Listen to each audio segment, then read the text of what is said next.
좀 녹음되나요? 예. 예. 하나님이 두 큰 광명을 만드사 큰 광명으로 낮을 주관하게 하시고 작은 광명으로 밤을 주관하게 하시며 또 별들을 만드시고 이렇게 되어 있단 말이죠. 그러면 이게 현상적으로 보면은 이게 뭐 별 만드신 거밖에 안 되는 건데 저 별에 올라가 보면 뭐 있냐 이거죠. 도대체 아무것도 없어요. 비바람, 공기도 없고 먼지밖에 없어요. 그럼 하나님이 두 큰 광명을 만드셨는데 이 둘이 뭐냐면 무한히 반복되는 숫자거든요. 이게 용시엔이라고 해서 둘째 날에서 나오는 이 시엔인데 이 무한한 반복이 왜 자꾸 나오냐면은 사람은 무한한 반복 속에서 결국 비범에 이르게 되거든요. 결국 궁창이 하늘이 되거든요. 내 안에 지혜의 인물이 터져가지고 이 궁창이 결국 하늘 뜻에가 닿는다. 요게 방주의 중층이다. 그러면 우리가 궁창 아래로부터 그 물들을 인식하고 분별하게 했다. 그러면 요게 방주의 하층이다 이거죠. 그러면 내가 궁창 아래로부터 그 물들을 인식하고 분별하니까 천이 지 안에 들어와 있는 거예요. 이미. 마음간 안에 들어와 있는 거란 말이죠. 하늘은 예수님이란 말이죠. 하늘 속에 계신 분이 하나님이에요. 그러니까 시작과 끝을 만드신 분이 하나님이다. 하나님은 그러니까 언어의 그릇에 담을 수가 없어요. 성경이 없어도 존재하는 분이란 말이죠.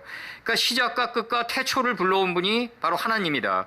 그러면은 이 두 큰 광명을 만드사 큰 광명으로 낮을 주관하게 하셨다 이거죠. 그러면 이 낮이라는 게 뭐냐면 이게 창세기 1장 5절에 낮이 나오는데 이게 시간이 나오는데 이게 창세기 1장 5절이 뭐냐면 나홀을 위해서 요물 줬단 말이죠.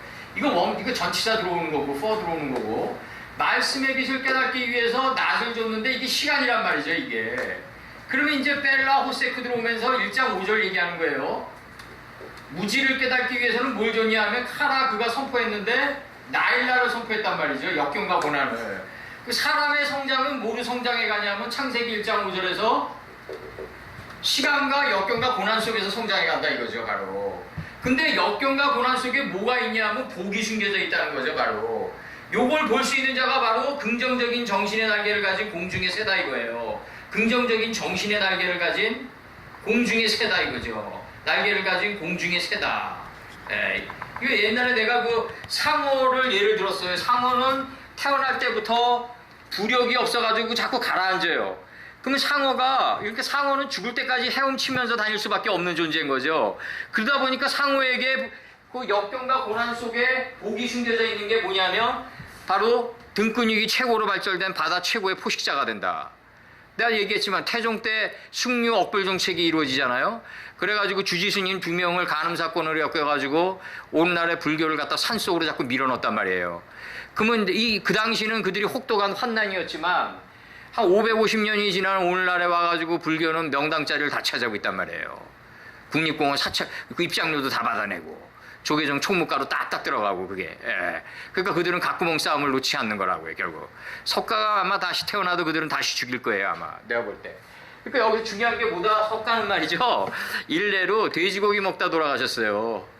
내가 얘기하시는데 석가가 물론 인간의 지혜 역동성으로 간 거는 어느 정도는 인정하는데 내가 하나님 역사 속에서 인간의 지혜 역동성이란 거는 정말 그 선으로 포장된 최악의 악마성일 수도 있다고요. 그들이 갔던 정문불법운동 같은 걸 보면은 이 쇠뿔의 끝자리를 향해서 달리잖아요. 결국 이게 길의 끝하고 칼의 끝인데 이게 초하루 땅이란 말이죠. 이게 소하루 땅이란 말이죠. 점이 된 마음자리에 도달하려고 애쓰는 건데 이게 인간의 역동성으로 과연 도달될 수 있겠냐 이거죠. 달마나 육조 해능까지 갔던 길인데 이게 얼마나 교화된 악마성이냐 이거죠.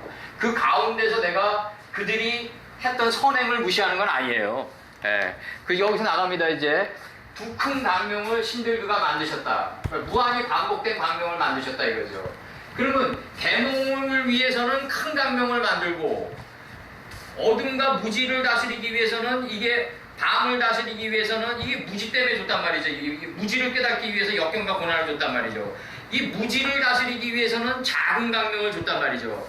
그럼 하나님의 말씀을 하는 이 지혜의 물은 승하고 무지한 물은 소멸되어야 된단 말이죠. 하나님을 아는 지혜는 승하고 무지한 거는 점의 자리까지 초하루 땅까지 소멸돼야 돼요. 초하루 땅까지. 롯이 소알에 들어갈 때 해가 돋았단 말이죠. 그럼 이 초하루라는 거는 뭐냐면 자기가 없는 마음자리다. 이 점이 된 마음자리다. 여기에 도달한 분이 누구냐면 예수님뿐이 없단 말이죠. 바로. 그래서 바로 흙을 먹을지어다. 이 진토의 가치를 갖다가 맛보는 자는 예수님뿐이 없단 말이에요. 천하의 절대자는. 그 하나님은 뭐다? 바로 이 천하의 절대자를 불러온 분이다. 그러면 이게 무지를 다스리기 위해서는 역경과 고난을 줬는데 이 역경과 고난 속에 복이 숨어 있다는 거죠. 바로. 그렇기 때문에 이 역경과 고난 속에 복을 볼 수 있는 자가 긍정적인 정신의 날개를 가진 공중의 새다 이거죠. 바로. 그럼 하나님의 말씀을 하는 지혜는 승하게 하고 무지를 점의 자리까지 소할 땅까지 요한계시록에 나오는 요한계시록 1장 4절에 나오는 아시아에 있는 7교회에게 맹세하노니 나갈 때 그 아시아가 뭐다? 바로 이 소할 땅이란 말이죠. 바로 흑된 곳이란 말이죠. 저런 중동의 아시아가 아니라. 그러면 이제 무지를 소멸시키고 이제 하나님의 내 안에 있는 무지를 소멸시키고 하나님을 아는 지혜를 갖다 승하게 하니까 이 존재를 뭐라 그랬냐면 별들의 본체라고 그랬다. 그러니까 이게 노자가 엄밀히 조금은 봤어요. 도덕경에서 이걸 허의 수치라고 한다고요. 그러니까 창세기 1장 2절에서 그 땅은 혼돈스럽고 하니까 창세기 혼돈이란 뭐다? 창세기 2장 3절에 안식의 문이다 이거죠. 하늘의 문이 혼돈이에요. 그러니까 하늘의 문이니까 다음 단어가 그 땅은 혼돈스럽고 허무하고 딱 나가요. 내가 빈들에 서야 되는 거예요. 빈들로 가기 위한 몸부림이다 이거죠. 혼돈이란 게. 그러면 이 비니까 곧바로 호세크가 나온다. 어둠이 나온단 말이죠. 어둠은 뭐다? 빛을 채우기 위한 마음의 공간이다. 그러니까 다음 단어가 뭐예요? 깊은 위가 훅 들어 올려져요. 깊은 밑에 하나님의 66권이 다 창조되어 있는데 무적의 물 밑에 창조되어 있고 배 밑창에 창조되어 있단 말이죠. 그러니까 요나가 배 밑창으로 들어눕는단 말이죠. 주께서 나를 푸른 초장에 누이시며 푸른 초장에 66권의 푸른 초장에 우린 누워야 돼요. 근데 이 66권이 어디 들어가 있냐면 깊음의 샘 밑에 들어가 있단 말이에요. 태엄의 물 밑에 들어가 있단 말이죠.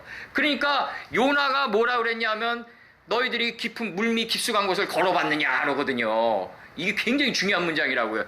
요나가 썼던 그 요나서부터 이제 시가서가 나오는데 요나는 어느 때 쓰여져 있냐면 아브라함과 이삭과 야곱 때 선사시대 때 쓰여졌단 말이죠. 느헤미야 다음에 나와가지고 그게 요나가 욥기가 그게 느헤미야 다음에 나오니까 이게 느헤미야서 역사시대 때 쓰여진 거라고 생각할지 몰라도 아브라함과 이삭과 야곱 시대에 쓰여진 게 욥기예요. 그럼 이게 욥이 뭐냐면 이 하늘의 언어들로 동원해가지고 쓴 거란 말이죠. 너희들이 물밑 깊숙한 곳을 걸어봤느냐. 그 목적이 뭐예요? 66권의 하나님의 말씀이 우리들 마음의 무적의 물 밑에 있다는 거죠. 그러니까 요나가 배 밑창에 들어놓는다. 마국간 안에 있단 말이죠. 천이 지 안에 이미 다 창조되어 있다는 거죠. 그러니까 우리는 내가 항상 강조하지만 하나님의 우리 안에 다 창조되어 있는 이 66권이 누구를 불러들인다? 66권의 말씀을 가르치는 진리를 실현하는 선생을 갖다 붙인다. 그래서 이 간의 역사가 이루어진다는 거죠. 바로 사이가 너와 나의 만남의 역사가 이루어진다. 이 만남의 역사 속에서 뭐가 이루어진다? 존재의 방주가 완성되어진다는 거죠. 그달 17일에 이 기품의 샘들이 터지고 하늘의 창들이 열리니까 하늘의 창은 어디 있다? 기품의 샘 안에 이미 창조되어 있다는 거죠. 그래서 40주 40야에 큰 비가 내리면서 하르 아라라산이 잠겨요. 이게 뭐예요? 교만과 탐욕의 산이 잠기면서 새로운 산봉우리들이 돋아나는데 그 새로운 산봉우리들이 뭐냐면 바로 롯이다 이거죠. 바로 예수님의 이 머리들이 돋아나는 거예요. 여기가 바로 산상이다 이거죠. 이 자리에 방주가 닿는다 이거죠. 바로 이 굉장히 중요한 거고, 내 안에서 교육을 받으니까 내 안에서 지혜의 물이 터져가지고 하르 아라라산이 잠긴다. 그 당시 중국의 요순시대였다. 온 땅에 물이 덮이지 않았는데 뭘 온 땅에 물이 덮였냐 이거죠. 그러면 뭐냐 이거죠. 내 안에서 지혜의 물이 점점 올라와가지고 아까 사랑 얘기하셨는데 그 사랑이란 게 내 죽은 나사로를 내가 깨우러 가노라. 그럼 내 안에서 66권인 예수님이 들어올려져 가지고 내 무지한 마음 땅을 다 점령하지 않으면은 사랑이란 게 과연 육신을 찢고 나갈 수 있겠냐 이거죠. 내가 얘기 드리는 게 사랑은 뭐다? 아는 만큼 하는 거다 이거죠.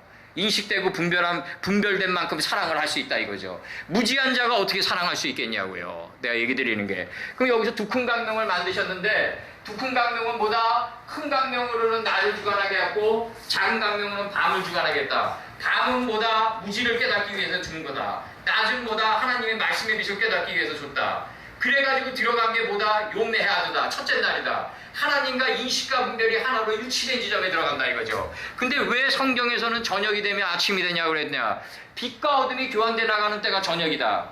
그럼 아침이 온단 말이죠. 아침은 깨달음의 속사람이 일어나는 때가 아침이다. 그래서 요 첫째 날에 들어가는데 이 첫째 날이 뭐냐면 하나님과 인식과 분별이 하나로 일치된 지점에 들어가는 거다. 예. 그래서 여기서 이제 1장 16절에서 하나님이 두 큰 강명을 만드시고 큰 강명으로 낮을 주관하게 하셨어요. 이 낮은 뭐냐면 계몽을 주고 하나님의 말씀의 빛을 깨닫는 것은 승이에요. 그리고 작은 강명은 무지는 초할 땅까지 소멸돼 나가요. 점의 자리까지. 그러면 이들을 뭐라 그런다? 이를 별들의 본체라 한다. 이렇게 치는 거예요, 이제. 예. 그러면서 나가는 게 하나님이 별들을 이제 17절 그것들을 하늘의 궁창에 두어 땅에 비추게 한다.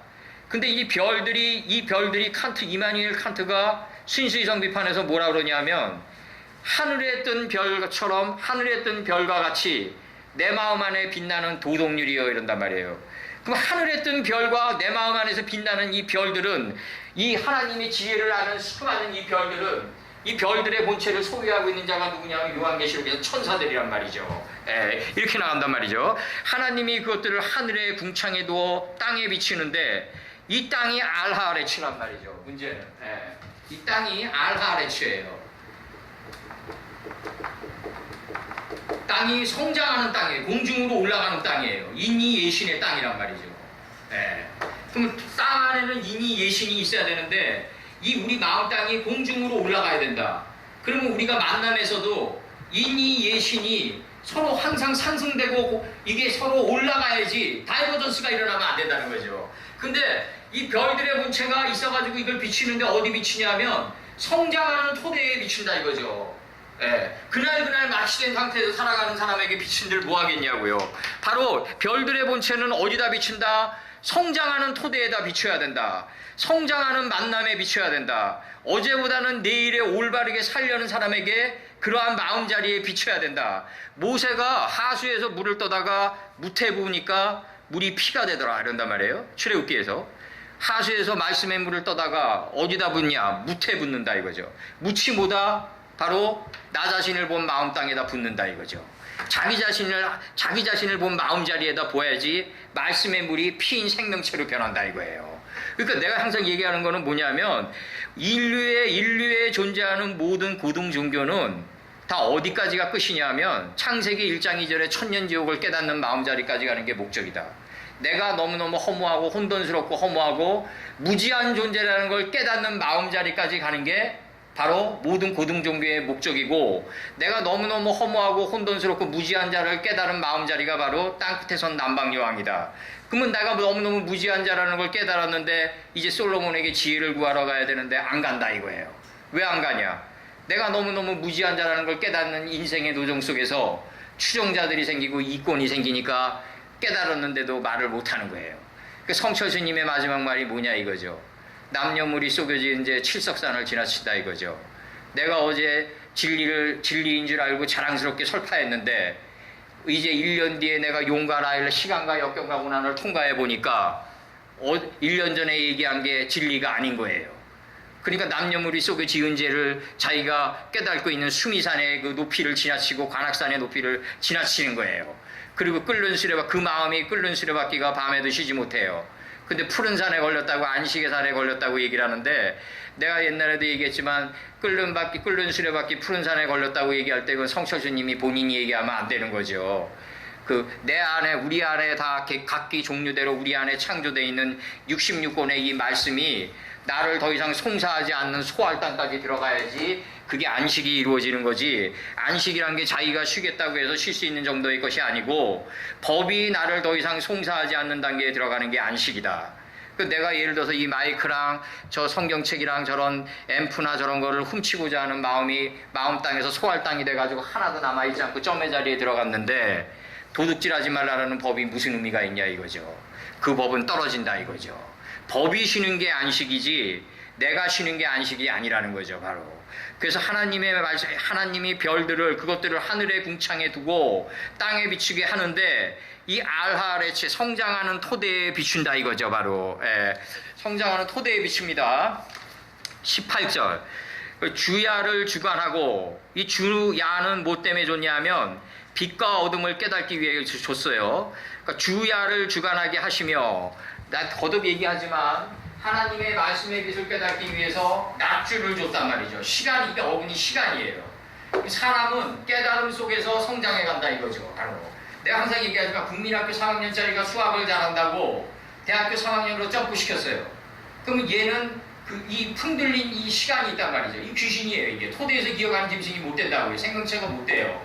그럼 국민학교 3학년짜리를 수학을 잘한다고 해가지고 얘를 대학교 3학년으로 점프시키면 얘가 이 대학교 3학년이라는 생태계에 생존할 수 있냐고요. 과연 내가 얘기 드리는 게, 얘는 뭐 미팅을 나갈 거예요? 뭘 나갈 거예요 도대체? 내가 얘기 드리는 게 뭐냐면, 나오로 하나님의 말씀의 빛을 깨닫기 위해서는 이 라멕이 노아의 아버지예요. 바로 경륜이에요. 경륜이 명사의 뜻을 끌고 가는 거예요. 그래서 영어든 히브리어든 모든 문장의 핵심은 전치사다. 전치사가 바로 노아의 아버지인 라멕이다 이거죠. 명사의 뜻을 누가 끌고 간다? 경륜이 끌고 간다 이거죠. 요매한 첫째 날까지. 그러면 나오르를 깨닫기 위해서 시간을 줬다 이거죠. 그 다음에 벨라오세쿠, 내 무지를 깨닫기 위해서 역경과 고난을 줬는데, 이 역경과 고난 속에 뭐가 숨어있다? 바로 하나님의 은혜의 복이 숨어있다 이거죠.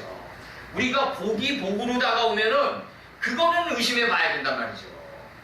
존 레논도 그 화이트 앨범, 빛을 준 화이트 앨범에서 얘기하는 게 해피네스 이즈 왕건이라는 노래도 나왔지만, 행복이란 달콤한 총 같은 거라고요. 우리가 정말 역경과 고난 속에서 복이 다가와야지 진정한 복이란 말이죠. 바로 그래야지 내 인생의 발걸음이 노발이 되고 단단해진단 말이죠. 바로 그래서 여기서 주는 뭐다? 하나님의 말씀의 빛을 깨닫기 위해서 주를 줬고, 밤은 뭐다? 내 무지를 깨닫기 위해서, 어둠을 깨닫기 위해서 야를 줬단 말이죠. 밤을 줬단 말이죠. 이 두 축이 굉장히 중요한 거고, 주야를 주관하기 위해서 빛과 어둠을 나뉘게 하라, 분별하게 하라. 그리고 이제 파이아르 엘로힘 키토브, 하나님 보시기에 좋았더라가 나가요. 우리는 하나님 보시기에 좋았더라의 삶을 살아야 돼요. 나 보기에 좋았더라의 삶을 살면 안 돼요. 그래서 이제 19절, 1장 19절, 저녁이 되며 아침이 되니 넷째 날이다. 빛과 어둠이 교환돼 나가는 저녁이 있었고, 이제 깨달음의 속사람이 일어나는 아침이 있었으니 이는 하나님의 말씀과 우리랑 하나로 들어오는 동침의 날이다 이거죠. 바로 그래서 구약의 전노정은 뭐다? 동침에서 7로 가기 위한 몸부림이었다 이거예요. 그래서 4와 7이 그렇게 맞물리는 거예요. 이게 광야 40년, 그 다음에 암흑기 400년, 그 다음에 사울 통치기 40년, 다윗 통치기 40년, 그 다음에 솔로몬 통치기 40년, 그 다음에 침묵기 400년, 이 끊임없는 동침의 역사가 이루어지면서 7과 맞물려 왔다는 거죠. 마지막엔 결국 이스라엘의 7대 제사장이 직접 나타나세요. 예수님께서. 그 다음에 20절, 하나님이 가라사대 물들은 생물로 번성케 되라. 이게 주야를 주관하고 빛과 어둠을 나누니까 우리 안에 있는 무지한 물이 살아있는 생물로 바뀌어요. 그러니까 내 안에 있는 물이 무지한 물이 살아있는 생물로 바뀌어가지고 번성케 된단 말이에요. 그러니까 하나님이 가라사대 물들은 생물로 번성케 된 게 뭐다? 땅이 하늘의 궁창에 새가 됐다 이거죠. 바로 이게 내 안에 있는 무지한 물이 요단에서 소알까지 덮인다. 그 창세기 13장 10절을 한번 넘겨봐요.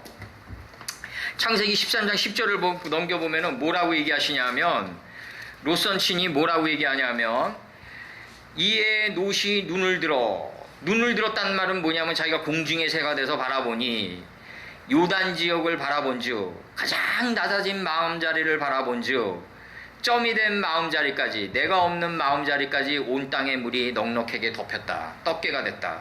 이게 인자가 머리 둘 곳이 된다는 거죠. 바로 신약 때 여호와께서 소돔과 고모라를 멸하시기 전이었으므로 성경 66권에 나오는 모든 말씀의 이름들 하나하나가 다 소돔이다. 다 이 대화재고 유황불이다 이거죠. 이 성경 말씀 안에 나와 있는 하나하나의 이름들의 안의 뜻을 본 게 고모라다. 그러니까 소돔과 고모라를 멸하시기 전이었으므로, 소돔과 고모라를 멸하시기 전이 뭐냐면 여호와의 존재성이고, 우리는 후의 삶을 살아야 된다. 소돔과 고모라를 멸한 그 후의 삶을 사는 게 우리고, 천하의 절대자는 전에 있다. 이미 뜻이 다 완성돼 있다 이런 거죠. 여호와께서 소돔과 고모라를 멸하시기 전이었으므로 여호와의 동산이 어디 있다? 애굽 땅 안에 들어가 있다 이거죠. 여호와의 동산 같고 애굽 땅과 같았다. 그럼 애굽 땅 안에 있는 여호와의 동산이 바로 하갈이란 말이죠. 이게 정관사 하와 게라가 들어온다고요. 이게 그래서 이거 저기 사도 바울의 수준에 우리가 머무르면 안 돼요. 절대로. 이 애굽 땅 안에 뭐가 들어가 있다? 바로 여호와의 동산이 들어가 있다. 이게 하갈이다 이거죠. 바로 이 굉장히 중요한 논증이고, 하갈이 부모가 어딨나요 도대체? 족보가 어디 있어요? 그리고 욥이 족보가 어딨냐고요? 눈이 족보가 어딨냐 이거죠. 멜기세덱이 아버지가 누구냐 이거예요. 바로 육신의 족보도 없단 말이에요. 이 훅 들어온단 말이죠. 그래가지고 나오는 게 이제 내 하나님을 아는 지혜의 생물이 요단에서 소알까지 덮였어요. 이러니까 뭐가 이루어진다? 이제 하늘 뜻에 닿는 거예요. 이제 하늘 뜻을 갖다가 이제 가늠질하기 시작하는 거예요. 내 안에 지혜의 물이 낮아진 마음자리에서부터 소알 땅까지 덮이니까 내가 하늘 뜻을 갖다가 이제 깨달아가는 거예요. 이제 이걸 궁창이 하늘이 됐다 그러는 거라고요. 하나님이 가라사대 물들은 생물로 번성케 하라. 우리 안에 있는 무지한 물이 주야를 주관하고 빛과 어둠을 나누니까 넷째 날에서, 다섯째 날에서는 하나님이 가라사대 물들은 생물로 번성케 돼요. 물들이 생물로 번성케 된 게 뭐다? 땅이 하늘의 궁창의 새가 됐다 이거죠. 바로 이게 항상 눈을 들어 멀리 바라본 즉, 시가랴가 눈을 들어 바라본 즉 자꾸 나가요. 우리가 멀리 바라봐야지 가까운 근심에 사로잡히지 않는다. 이제 나가요. 21절. 하나님이 큰 물고기와, 이 큰 물고기는 뒷문장이 설명해요. 물에서 번성하여 움직이는 모든 생물이다. 큰 물고기는 뭐다? 요단에서 소알까지 하나님을 아는 지혜의 물이 덮인 자를 바로 큰 물고기라고 했다. 그러니까 절간마다 다 물고기를 매달아놔요. 걔네들이 아는지 모르는지 모르겠지만은. 그러니까 하나님이 큰 물고기와, 이 큰 물고기는 뭐다? 물에서 번성하여 움직이는 모든 생물이 요단에서 소알까지 덮인 자다. 그럼 요단에서 소알까지 하나님을 아는 지혜의 물이 덮이면은 날개에 있는 완성된 새, 날개에 있는 모든 새가 된다. 궁창이 하늘 뜻에가 닿는다 이거죠. 그 종류대로 창조하시니 하나님 보시기에 좋았더라. 이게 바로 노아의 방주에 들어갈 수 있는 새 자부의 조건인 거예요. 이게 바로 아무나 노아의 방주에 들어가는 게 아니라고요. 하나님의 언약궤 안으로 들어가려면, 노아의 방주가 언약궤 아닌가요? 이 언약궤 안으로 들어가려면 큰 물고기와 물에서 번성하여 움직이는 모든 생물과 날개 있는 완성된 새의 이 속성을 갖추고 있어야 돼요. 내가 하나님을 아는 지혜의 물이 내 안에서 터져가지고 이제 노아 때와 같이 창일하게 궁창화돼가지고, 궁창이 뭐다? 라키하다, 저편철이다, 점점 이렇게 확장돼서 나가는 거다. 천국이 뭐다? 요만한 누룩이 온 땅에 퍼지는지를 알지 못하느냐. 내가 이게 점점 내 하나님을 아는 지혜의 물이 요단에서 소알까지 덮여간다. 그러면 이제 하늘 뜻을 깨달아 알아간다. 그러니까 공중의 새가 된다. 이 굉장히 중요한 겁니다. 큰 물고기는 뭐다? 요단에서 소알까지 물들이 덮인 거다. 그리고 다음 문장이 설명하는 거예요. 물에서 번성하여 움직이는 모든 생물을 갖추고 있다. 물에서 번성하여 움직이는 이 살아있는 하나님을 아는 지혜의 생물이 이제 요단에서 소알까지 덮이니까 이제 날개 있는 공중의 새가 된다. 이게 하나님 보시기에 좋았더라의 새 자부의 조건이다. 잡으면 안 돼요. 그냥 잡으면 안 되고 새 자부여야 돼요. 이거 다시 설명합니다. 넷째 날에서 주야를 주관하고 빛과 어둠을 나누니까 내 안에 있는 무지한 물이 살아있는 생물이 돼가지고 내 안에서 나를 덮쳐와요. 나의 무지를 덮쳐와요. 이게 모세가 구름 속으로 빨려 들어가는 거고, 야곱과 12권석이 애굽으로 빨려 들어가는 거다. 여호수아가 가나안 땅으로 빨려 들어가는 거다. 가나안 땅에 있는 온 지명들이다. 하나님의 말씀의 이름들이다. 그 이름들 안에 있는 그 하나님의 태초의 뜻이 여호수아를 사로잡아가지고 끌고 들어가는 거다. 여호수아가 무슨 권세로 가나안 침공을 하나요? 천국을. 가나안 땅이 천국의 모형인데 빛에 사로잡혀가지고 끌려 들어가는 거다. 모세가 구름 속으로 빨려 들어가는 거다. 그러면은 요한계시록에서 뭐다?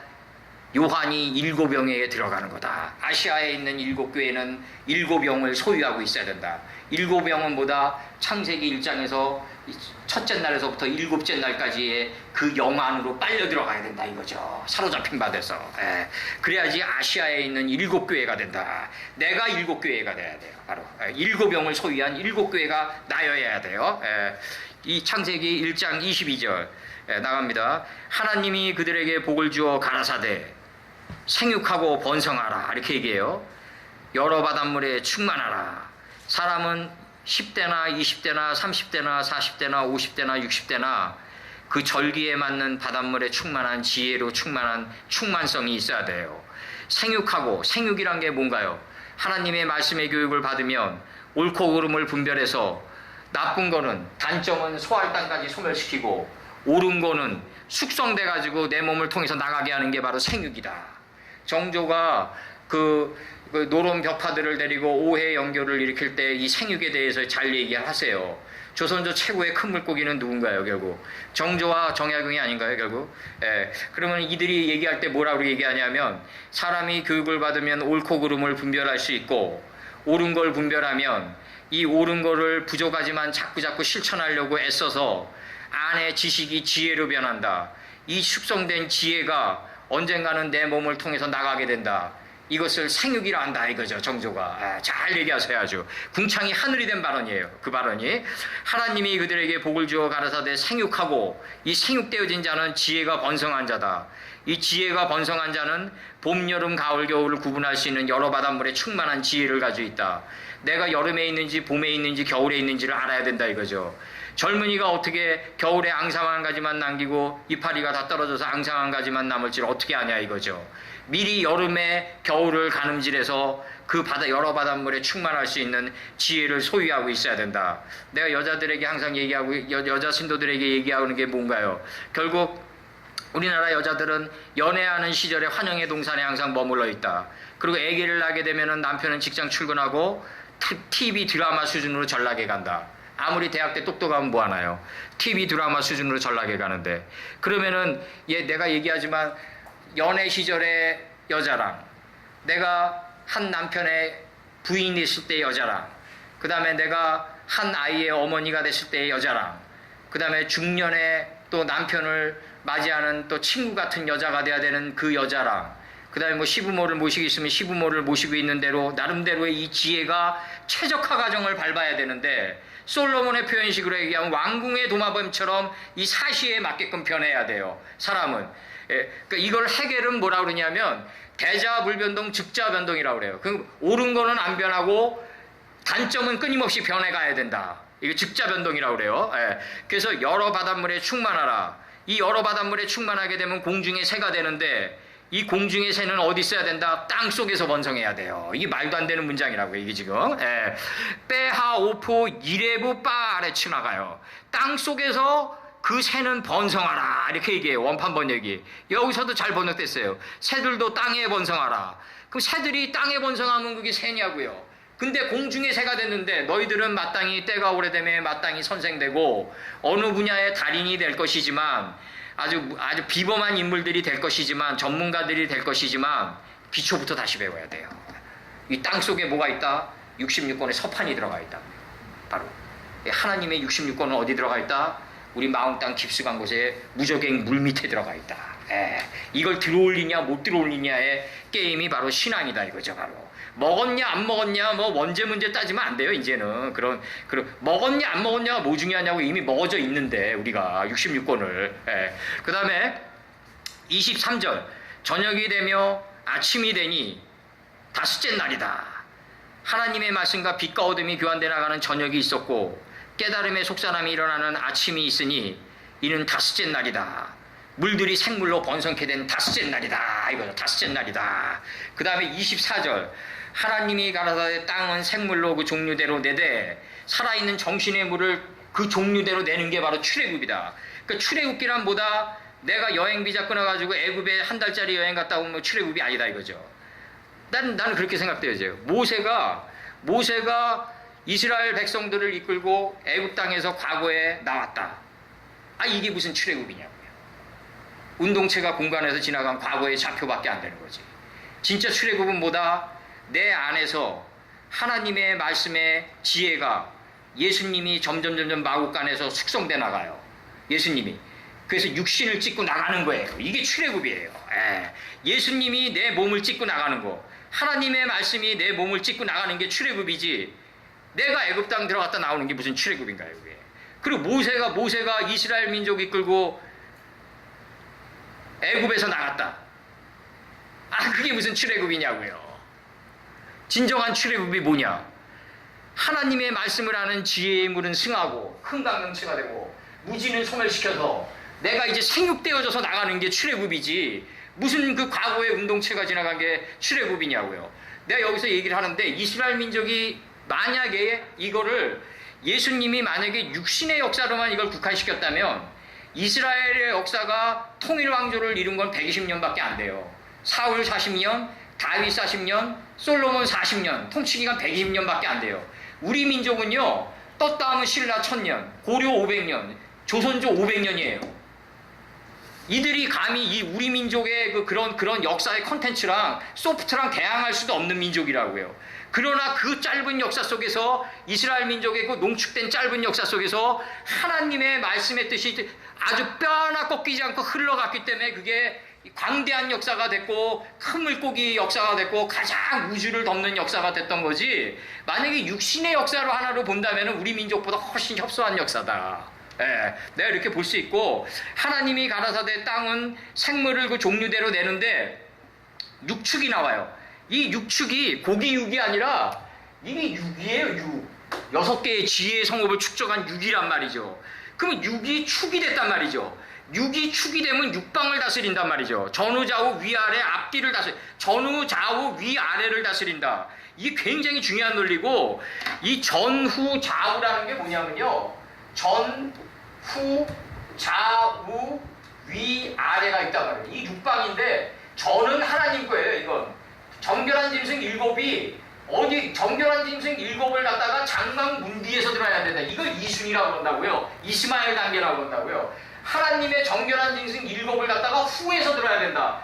하나님은 소돔과 고모라를 멸하시기 전이었으므로의 삶이고, 우린 소돔과 고모라를 멸한 그 이후에 교훈을 받아가지고 하나님의 말씀의 두루마리를 받아가지고 해각도를 10도를 물러가게 하는 존재다. 우리는 비탈길로 내려가는 존재고, 홍수 후에 삶을 사는 자가 우리다. 그러니까 전, 좌, 위는 다 어디 들어가 있다? 위는 아래 들어가 있다. 좌는 우 속에 있다. 전은 후의 삶을 살아야 된다. 전을 받아가지고 후의 삶을 살아야 되고, 좌는 뭐다? 좌편 호바 북편 땅에 노시 숨겨져 있단 말이에요. 노시 66권이 숨겨져 있단 말이죠. 이걸 들어올려야 되는데, 이걸 들어올린 자가 누구냐면 에웃이란 말이죠. 에웃 사사 시대 때. 그러니까 전후 좌우. 그러니까 전은 후가 되기 위함이다. 좌는 우에 이 숨겨진 이 좌편의 이 하나님의 말씀을 들어올리기 위함이다. 그럼 위는 뭐다? 들어올렸으니까 아래에 들어가 있다 이거죠. 이미 위는 아래에 들어가 있다.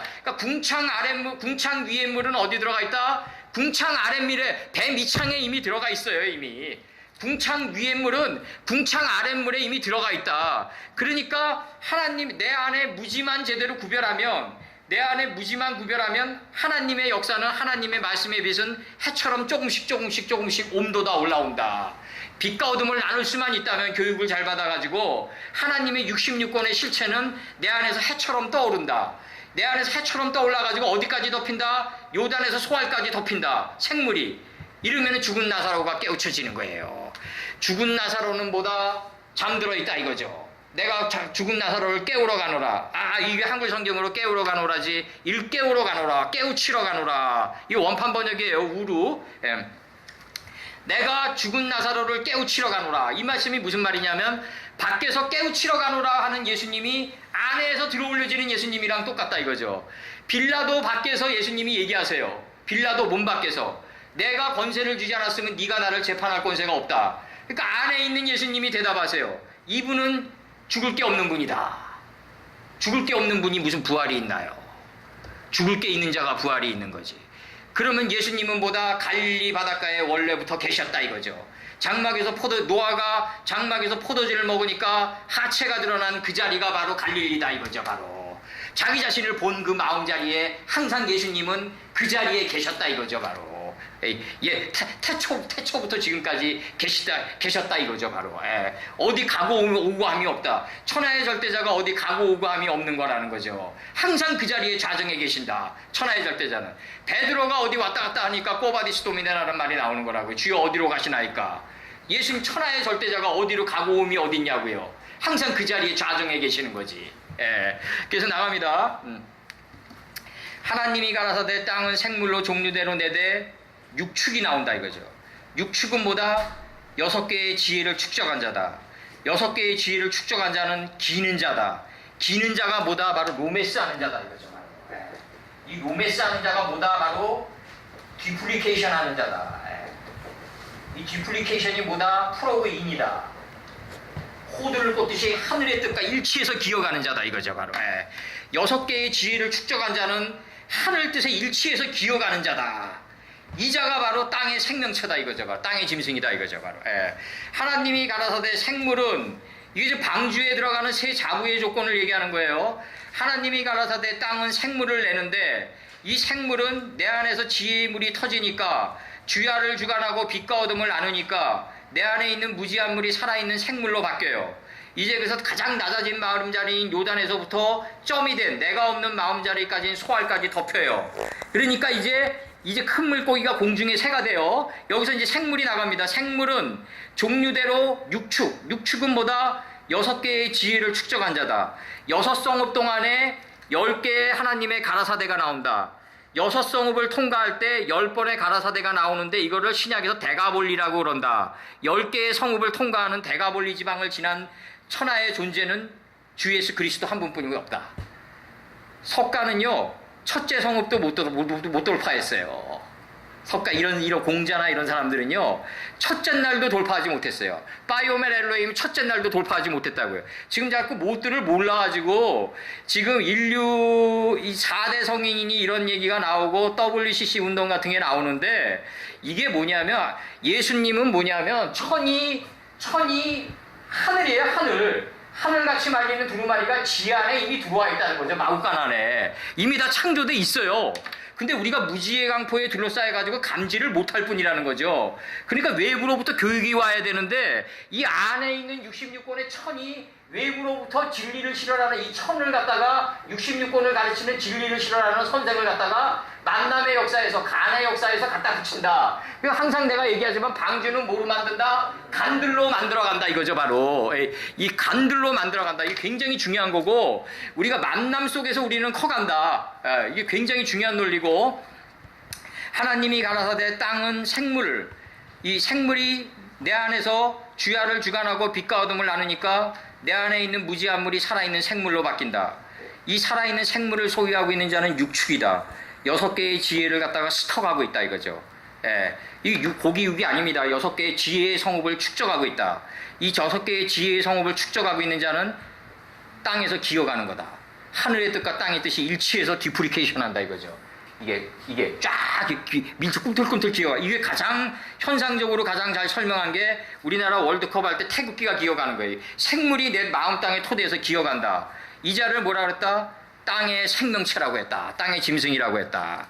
그러면서 이제 내가 한 절만 더 할게요. 25절에서 하나님이 땅의 짐승을 종류대로 내어 땅의 생명체를 육축. 세 자부의 조건이 나와요. 방주에 들어가는 세 자부의 조건이 나옵니다. 육축은 뭐다? 6개의 지혜를 축적한 자다.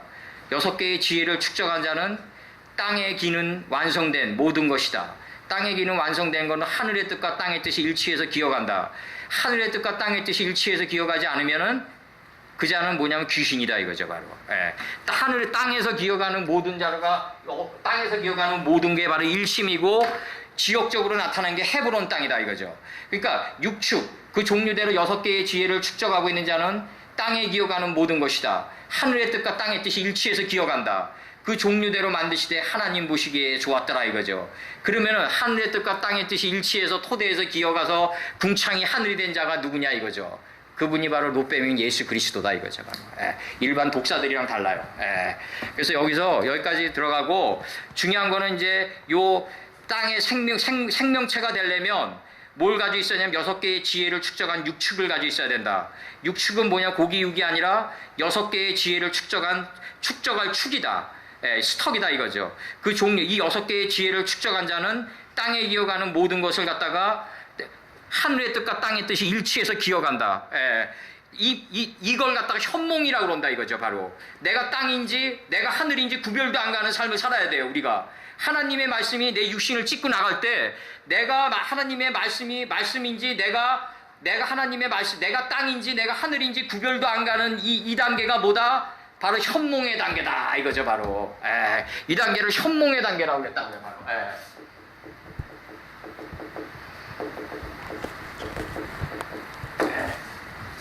현이 몽을 일으켰다 이거죠. 바로 현이 몽을 일으켰다. 현몽의 단계까지 우리가 가야 된다. 그렇게 이 현몽의 단계까지 가면 내가 보기에 좋았다라의 삶이 아니라 하나님 보시기에 좋았다라의 삶이 나타난다. 이 하나님 보시기에 좋았다라의 삶을 우리는 살아야 돼요. 이 하나님 보시기에 좋았더라가 원판으로 읽어주면서 끝낼게요. 빠이아로 엘로임, 신들 그가 주시했다. 키, 왜냐하면 토부, 지혜의 정금이기 때문에 주시했다 이거죠. 우리 안에 원석이 하나님의 지혜의 정금으로 바뀌어가는 걸 하나님 보시기에 좋았더라로 번역하는 거예요. 그래서 우리가 요게 이제 세 자부의 조건이 되고 방주로 들어가는 이 세 자부의 조건이 되면서 우리가 6개의 지혜의 성읍을 축적할 수 있는 자가 돼야 되고, 그 땅에 기어가는 모든 생명체가 되면 땅에서 기어가는 존재가 돼야 돼요. 하늘의 뜻과 땅의 뜻이 일치해서. 그러면 곧바로 뭐가 된다? 공중의 새가 된다. 이 공중의 새가는 또 어디 있어야 된다? 땅 속에 있어야 돼요. 공중에 있으면 안 돼요. 그럼 교주가 돼요. 우리가 요단에서 소알까지 하나님을 아는 지혜의 물이 창일하게 덮이면 내가 낮아진 마음자리인 요단에서부터 점이 된 마음자리까지, 내가 없는 마음자리까지, 소알 땅까지 하나님을 아는 지혜의 물이 창세기 13장 10절에서처럼 덮이면 이제 나는 하늘 뜻에가 닿는다. 그럼 이제 하늘 뜻에가 닿는데 이 공중의 새는 공중의 새가 된단 말이죠. 하늘 뜻에가 닿을 정도로 공중의 새가 된다. 그럼 이 공중의 새는 어디 있어야 된다? 땅 속에 있어야 된다. 너희가 마땅히 오래될 것이며 너희가 마땅히 어떤 분야의 한 분야를 오래 가면 선생될 것이나 기초부터 다시 배워라. 그리고 66권은 항상 우리 마음 땅속에 창조되어 있으니까 항상 자신을 돌이켜보면서 나가는 무지개를 보는 삶이 돼야 된다. 이 무지개가 뭐다? 활의 이치를 깨달은 자다. 노아에게 줬던 무지개가 뭐다? 활의 이치를 깨달은 자다. 그럼 영어로 우리 시저 레인보우는 뭐다? 그녀는 무지개다. 그럼 좀 더 세련된 번역 해보자고요.